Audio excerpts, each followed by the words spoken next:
Pérez talk, because that would be very helpful. Bueno, me encanta y nos encanta esa presentación. Yo había presentado ya a Federico. Federico, es un placer nuevamente tenerte aquí. Bienvenido. Muchísimas gracias, María Virginia, y de verdad es un honor hacer parte de este congreso y me siento como el telonero de Pink Floyd y los Beatles después de oír las conferencias de César Arias y de Keith Rothwell. El título de mi presentación es La vigilancia activa de bacterias resistentes a los antibióticos ayuda a tomar decisiones terapéuticas. Y me pareció una muy buena pregunta, como fue formulada, y en los próximos 20 minutos quiero compartir lo que se me ocurrió. Quiero dedicar esta presentación a el colega infectólogo Benigno Rodríguez Gómez, profesor asociado de la universidad donde yo trabajo, del que conmemoramos un año de su fallecimiento. Él fue partícipe de muchos congresos de la CIN y un gran colega y amigo de muchos de ustedes. Es necesario construir el marco conceptual de la transmisión de bacterias multiresistentes para entender dónde entra la vigilancia activa. Las bacterias ocurren en el ambiente, en los pacientes, y en ellas la resistencia surge por mecanismos tal vez estocásticos, pero eventualmente es la presión de los antibióticos lo que hace que surja la resistencia y luego se transmite a los pacientes desde el ambiente hospitalario a menudo y el personal de salud. Y por supuesto la optimización de antibióticos juega un papel central en prevenir esto, pero hay muchas medidas de control de infecciones con las que ustedes son muy familiares que permite controlar este proceso. La vigilancia activa consiste en detectar organismos o fenotipos de resistencia en los pacientes y instaurar medidas por lo menos de aislamiento de contacto y a menudo de descontaminación para prevenir que este ciclo de transmisión se perpetúe. Entonces, esta es una de las formas, digamos, más socorridas para optimizar la prevención de bacterias multiresistentes en nuestros sistemas de salud. Y la vigilancia activa representa el ejemplo clásico de una intervención vertical que se enfoca en un organismo problema. En este caso, podríamos considerar el estafilococo aureus resistentes a ameticilina como un blanco de la vigilancia activa, donde se quiere detectar y aislar, y asimismo enterobacterias resistentes a carbapenémicos.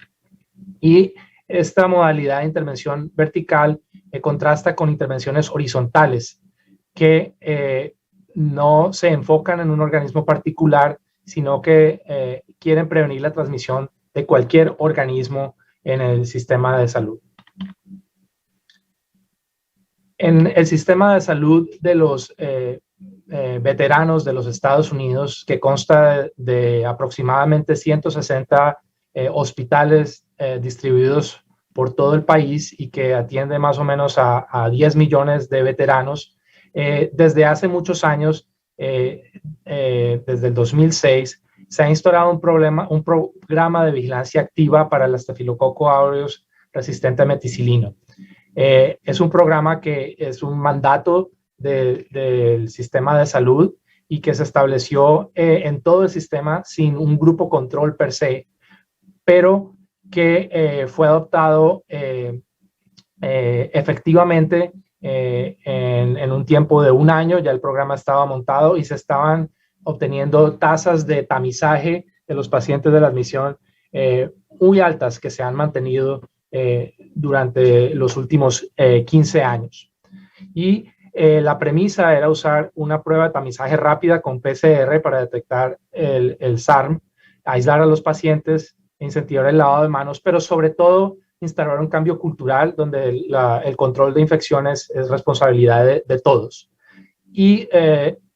con estas intervenciones hubo una disminución en la transmisión de Staphylococcus aureus meticilino resistente y por tanto una disminución en infecciones causadas por este organismo en el ámbito hospitalario. Entonces este es un programa que persiste en nuestro sistema de salud y que inicialmente fue emulado por algunos otros sistemas de salud en el resto del país, pero que fue, digamos, desafiado por los resultados de varias experiencias clínicas que fueron estudios muy bien hechos, muy bien concebidos y conducidos con un nivel metodológico más alto, que mostraron que, de hecho, las intervenciones verticales, ergo vigilancia activa, no son superiores a intervenciones horizontales. Y un estudio que ilustra esto muy bien es el Reduce MRSA, que fue un estudio hecho en unidades de cuidado intensivo, donde hubo 3 grupos, 2 de ellos con tamizaje de Staphylococcus aureus meticilino resistente, aunque fue hecho con cultivos, no con PCRs, y un tercer grupo donde no hubo vigilancia activa, pero se enfatizó precauciones de contacto y descolonización universal. Y ustedes ven aquí que de hecho hubo menos incidencia de tanto infecciones como la presencia de Staphylococcus aureus en los pacientes con las intervenciones horizontales. Entonces esto desacreditó la vigilancia activa como una medida de control de infecciones, por lo menos en el ámbito de los Estados Unidos, con la excepción, insisto, del sistema de los veteranos, donde perseveramos con esta medida. Ahora, el punto de la charla no es hablar de vigilancia activa y cómo incide en el control de la transmisión de Staphylococcus aureus u otras bacterias, sino entender si la vigilancia activa, tal como la describí, puede ayudar a tomar decisiones terapéuticas. Entonces aquí vuelvo al modelo conceptual que les ofrecí antes y lo simplifico para mostrar que la vigilancia activa nos puede dar de alguna manera un cortocircuito al tratamiento efectivo, entendiendo que si un paciente va a tener infección por un organismo multiresistente como el Staphylococcus aureus o las enterobacterias resistentes a carbapenémicos, necesariamente este evento de infección tiene que estar antecedido por colonización que puede ser detectada con la vigilancia activa. Entonces, para ilustrar cómo funciona esto en la vida real, les ofrezco un caso de algo modificado, pero digamos la realidad de mi hospital en este par de semanas, de un hombre de edad mediana con enfermedades crónicas que no fue vacunado contra el COVID-19 y desafortunadamente se presentó con una infección con COVID-19 severa y al mismo tiempo que fue admitido a la unidad de cuidado intensivo, se le hizo la vigilancia activa para Staphylococcus aureus meticilino resistente y en efecto fue negativo. Desde el punto de vista de transmisión de infecciones, igual el paciente está con precauciones máximas de contacto y demás, pero no está colonizado, por lo menos en la nariz, con Staphylococcus aureus meticilino resistente. Y el paciente eventualmente tuvo que ser intubado y estando en el ventilador tuvo una infección que se parece a una neumonía nosocomial con leucocitosis, fiebre, aumento en el requerimiento de oxígeno y un infiltrado en la placa de tórax. Entonces esto nos lleva a plantearnos cuál es la etiología de esta neumonía nosocomial en este paciente con COVID es importante entender que Staphylococcus aureus, Pseudomonas aeruginosa y las enterobacterias son los más frecuentes organismos que causan esta condición, aunque muchas veces no tenemos un diagnóstico microbiológico. Y que la presencia de Pseudomonas aeruginosa y Staphylococcus aureus en los pacientes hospitalizados, sobre todo en las UCIs, ocurre en los primeros días de hospitalización. Por eso tenemos esa ventana de 48 horas, cuando ya creemos que están colonizados con pseudomonas, enterobacterias o estafilococo áureo meticilino resistente, y por tanto las terapias empíricas suelen ser vancomicina y un agente gram negativo de amplio espectro. Ahora, la pregunta es, ¿cómo se correlaciona la presencia de estafilococo aureus en muestras nasales hechas como prueba del tamizaje, que hace parte de la vigilancia activa, con un cultivo clínico que tenga o no la presencia de este mismo organismo? Y aquí les muestro una vez más la experiencia de los hospitales del Departamento de los Veteranos de Estados Unidos, y tomando el todo de los datos de más de 10 años de la experiencia con el programa de vigilancia que describí, y por tanto es una cantidad de datos impresionantes para entender que de hecho el valor predictivo negativo de la detección de Staphylococcus aureus meticilino resistente por tamizaje para descartar la presencia de este organismo en muestras respiratorias es muy alta, de aproximadamente 96%. Este resultado está perfectamente en línea con lo que se ha visto en metaanálisis que buscan entender la especificidad, sensibilidad y valores predictivos positivos y negativos del tamizaje para Staphylococcus aureus meticilino resistente y en el ámbito específico de la neumonía. Y ven ustedes que cuando hablamos de neumonía asociada al ventilador, el valor predictivo negativo sigue siendo muy alto, pero ya está más alrededor de 95%, mientras que es 98% para neumonía asociada a la comunidad. No parece mucha la diferencia, pero si ustedes consideran que 95% quiere decir que la información que buscamos de esto va a estar equivocada en 1 de 20 pacientes, sí puede tener una incidencia en cómo respondemos a esta información. Ahora, la pregunta es si estamos usando esa información para tomar decisiones clínicas, ya que tenemos una prueba con muy buen valor predictivo, indicándonos que probablemente la infección que estamos viendo no sea causada por Staphylococcus aureus meticilino resistente, si en efecto los médicos y el personal de la salud está tomando decisiones consecuentes con esta observación. Y la respuesta es no, al menos hasta el año 2010, o sea, en los primeros años de la experiencia con la vigilancia activa en los hospitales de veteranos, investigadores de la Universidad de Utah trataron de entender si en efecto los médicos estaban interrumpiendo la vancomicina, específicamente en respuesta a la ausencia de colonización con Staphylococcus aureus meticilino resistente, y la verdad es que no lo estaban haciendo en la vasta mayoría de los casos. Ahora la pregunta es si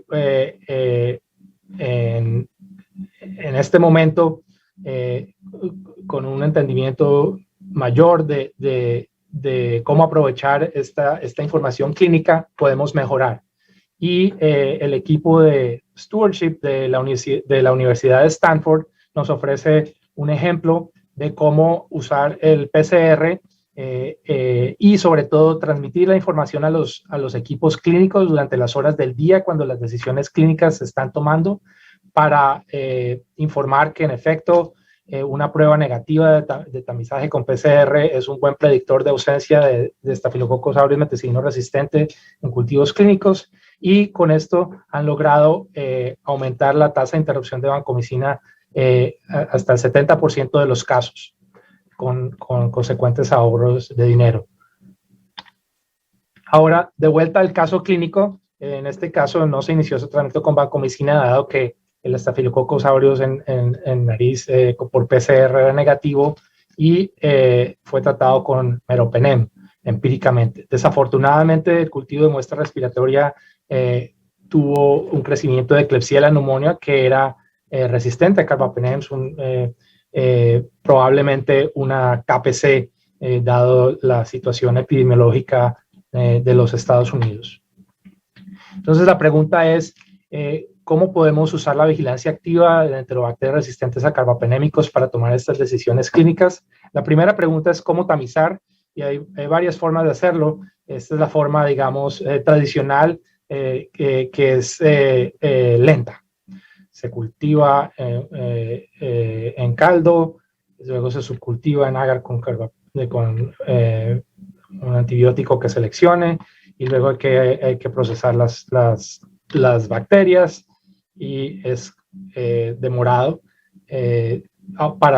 por propósito de interrumpir la transmisión y probablemente para el propósito de tomar decisiones clínicas. Métodos mejores como el uso de Chromagar, que tiene un tiempo de incubación más rápido y de hecho facilita el trabajo en el laboratorio, con la inconveniencia de que es una prueba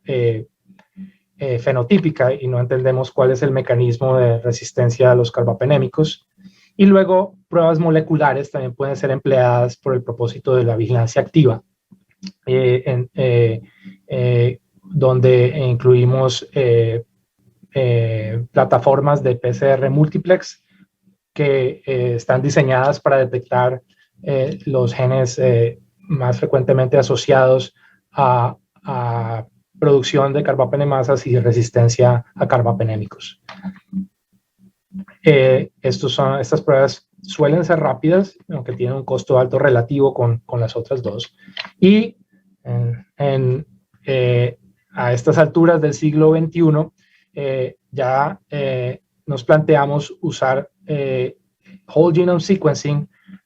como la plataforma de vigilancia activa, y este es un ejemplo de cómo se ha empleado esto en el caso de las enterobacterias resistentes a carbapenémicos en pacientes con trasplante hepático,